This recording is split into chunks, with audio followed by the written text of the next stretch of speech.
கிரீடம் ஃபேன்ஸுக்கு வணக்கம். தங்கத்தை தகரடப்பான்னு நினைச்சிட்டு இருக்கீங்க அப்படிங்கிற மாதிரி எல்லா பிளேயரை பத்தியும் பேசின ஆர்சிபி ஒரு பிளேயரை மறந்துட்டாங்க. அவருடைய ஃபுல் பொட்டன்சியல் தெரியாம பேசிட்டு இருக்காங்க. ரீசெண்ட் டைம்ல எல்லாருமே அதிக அமௌண்ட் கொடுத்து வாங்கின எல்லாருமே ஃபார்ம் அவுட்டா இருக்கும்போது இவர் ஒருத்தர் கலக்கிட்டு இருக்காரு. யார் இவரு? கண்டிப்பா ஆர்சிபி சான்ஸ் கொடுப்பாங்களா, பிளேயிங் லெவன்ல ஓபன் பண்ணுவார் அப்படிங்கிற மாதிரி பார்க்கலாம். அதுக்கு முன்னாடி ஃபர்ஸ்ட் சேனலுக்கு வரீங்கன்னா மறக்காம சப்ஸ்கிரைப் பண்ணி சப்போர்ட் பண்ணுங்க. அப்பதான் அப்டேட் எல்லாமே உங்களை வந்து சேரும். சரி வாங்க வீடியோக்குள்ள போலாம். ஸோ பொதுவா ஒரு பிளேயருடைய அவுட்புட் வாங்கணும், அவருடைய ஃபுல் ஸ்கில்ல வெளியில கொண்டு வரணும் அப்படின்னா அது யார் கையில இருக்கு அப்படின்னா டீமுடைய கேப்டன், டீமுடைய கோச், மேனேஜ்மெண்ட்னு சொல்லி இத்தனை பேர் இருக்காங்க. ஒரு ஃப்ரீடம் அப்படிங்கறது ஒரு பிளேயருக்கு கொடுத்தா மட்டும்தான் அவருடைய 100% கொடுப்பாரு, உயிரை கொடுத்து விளையாடுவாரு. ஏகப்பட்ட பிரான்சைஸ் இதை சக்சஸ்ஃபுல்லா பண்ணி பார்த்திருப்போம். ஒரு மும்பை இந்தியன்ஸ் பார்த்திருப்போம். அதை தாண்டி ஒரு எக்ஸாம்பிளா 2 எக்ஸாம்பிளா சென்னை சூப்பர் கிங்ஸ், அதுல உண்மையாலுமே ஸ்கில்ஃபுல்லான ஒரு பிளேயர்ஸ்ங்கிறதால மாற்றம் கிடையாது.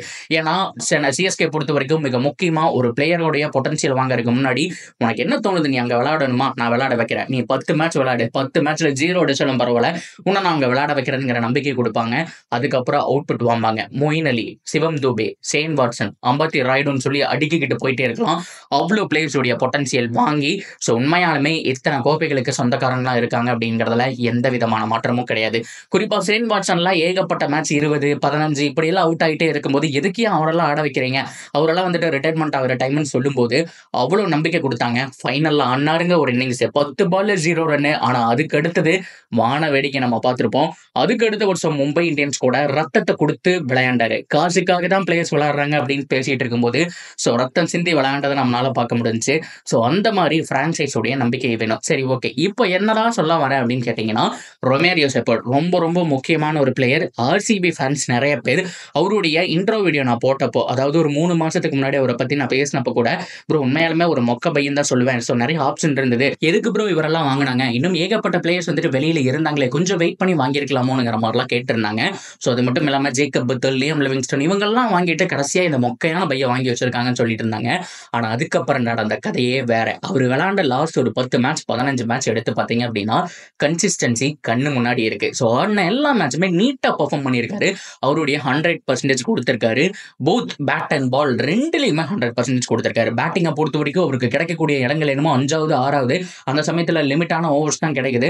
அதுல கிடைக்கக்கூடிய ஸ்ட்ரைக் எல்லாத்தையுமே பார்த்தோம் அப்படின்னா பவுண்டரியா கன்வெர்ட் பண்ணியிருக்காரு. ஒரு 10 பால் 15 பால் பிடிச்ச ஒரு 33 அடிக்கிறதாகட்டும், 12 பால் பிடிச்ச ஒரு 28 29 ரன் அடிக்கிறதாகட்டும். ஸோ இந்த மாதிரி அடிச்சுட்டு அவுட் ஆயிடுறாரு. மைல் ஸ்டோனுக்கு அவர் புஷ் பண்ணாம எவ்வளவு முடியுமோ அவ்வளவு குயிக்கா அடிச்சுட்டு அவுட் ஆயிடுறாரு. பவுலிங்கை பொறுத்த வரைக்கும் எக்கானமியா போட்டிருக்காரு. 30 ரன் 28 ரன்னுக்குள்ள 4 ஓவர் போட்டு கொடுக்கறது. அது மட்டும் இல்லாம 1 விக்கெட் 2 விக்கெட்ங்கிற மாதிரி கன்சிஸ்டன்டா எடுக்கிறது அப்படிங்கிற மாதிரி போத் பேட் அண்ட் பால் ரெண்டுலையுமே பர்ஃபெக்டா இருந்திருக்காரு. சரி ஓகே, இப்போ ஆர்சிபியோட நிலைமை என்ன அப்படின்னு கேட்டீங்கன்னா ஸோ ஆர்சிபி ஃபேன்ஸ் எக்ஸ்பெக்ட் பண்ண மாதிரி ஸோ ஃபில் சால்ட் பெருசா ஆடல. அவருடைய லாஸ்ட் ஒரு 10 இன்னிங்ஸ்ல 41 தான் ஹை ஸ்கோர். ஸோ அதுக்கப்புறம் பெருசா எதுவுமே வரல. அதே மாதிரி லியாம் லிவிங்ஸ்டனும் அப்படித்தான்.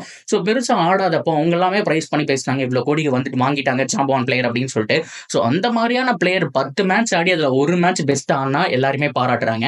ஆனா ரொமேரியோ செப்போர்ட் எல்லா மேட்சும் கன்சிஸ்டன்ட் ஆடி ஏதாவது ஒரு மேட்ச் அதிகமா சொதப்பிட்டாருன்னு வச்சுக்கோங்களேன், அவரை கழுவி கழுவி ஊத்துறாங்க. இதுதான் நம்ம ஃபேன்ஸ் உடைய மென்டாலிட்டின்னு சொல்லி ஆகணும். ஸோ அந்த வகையில உண்மையாலுமே பிளேயிங் லெவன்ல இருக்கிறதுக்கு தகுதியான ஆளா ரொமேரியோ செப்போர்ட் சொல்லுவேன். அவர்கிட்ட இருந்து 4 ஓவர் வரப்போகுது. எப்படியோ டெத் ஓவர் வந்துட்டு புவி தான் போட போறாரு.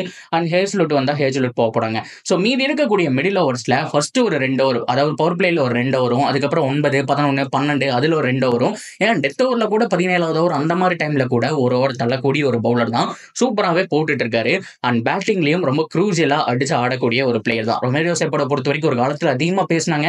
ஸோ மும்பை ஆகட்டும், ஸோ எல்லா கேம்புக்கு போனாரு. பட் பெருசா சாதனையிலேன்னு வெளியில அனுப்பிச்சிட்டாங்க.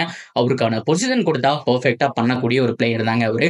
அதுல மாற்றமே கிடையாது. இன்டர்நேஷனல் விளையாடுறாங்க அப்படின்னாலே ரத்தம் சிந்தி அந்த ஒரு பொசிஷன் வந்தவங்க தான். அவங்கள போய் நம்ம தப்பா பேச முடியாது. ஸோ ரொமேரியோ செப்போர்ட் ஆர்சிபியோட பிளேயிங் லெவனுக்கு தகுதியான ஒரு ஆள் தான். ஸோ நிறைய பேர் கேட்டிருந்தீங்க ஏன் எடுக்கிறீங்க, ஸோ பிளேயிங் லெவன்ல பேச மாட்டேறீங்கன்னு சொல்லி. ஸோ அவருக்காக செப்பரேட் வீடியோவே போட்டாச்சு. என்ன பொறுத்த வரைக்கும் ஹேஸ்லுட் இல்ல, அது மட்டும் இல்லாம லுங்கி எங்கடி ஆட வைக்கணுமா இந்த மாதிரிலாம் கேட்டா நான் கண்ணை மூடிட்டு அவங்க 2 பேரும் இல்லாத பட்சத்துல ரொமேரியோ செப்போர்ட்டுக்கு போயிடுவேன். ஸோ அவருக்கு பிளேயிங் லெவன்ல ஒரு சான்ஸ் கிடைக்கும். ஏன்னா கண்டிப்பா இந்தியன் பவுலர்ஸ், அதாவது சின்ன பசங்க யாராவது ஒருத்தர் போட போறாங்க. அது போக புவி போட போறாரு. சப்போர்ட்டுக்கு ரொமேரியோ செப்போர்ட் மட்டும் போதுமானது. ஸோ ஹேஸ்லுட் வரல அப்படின்னா ஒன்னு அவருக்கு பல ரிப்ளேஸ்மெண்ட் வரும். அப்படி இல்லைன்னா நுவான் துஷார் ஆடுவாரு. ஸோ சப்போர்ட்டுக்கு அவர் இருக்கிறதா பெட்டர். ஸோ பிளேயிங் லெவன்ல நீங்க ஃபில் சால்ட், லியாம் லிவிங்ஸ்டன் எடுத்துட்டீங்கன்னா ஃபாஸ்ட் பவுலர்ஸ்ல வந்துட்டு நுவான் துஷாரா அண்ட் ரொமேரியோ செப்போர்ட்டை பிக் பண்ணுவேன். ஸோ ரொமேரியோ செப்போர்ட் இருக்கிறதுனால கண்டிப்பா பேட்டிங்லயும் ஓரளவுக்கு அடிப்பாரு நம்பிக்கை இருக்கும். அட் த சேம் டைம் பவுலிங்கும் டீசெண்டா பண்ணுவாரு.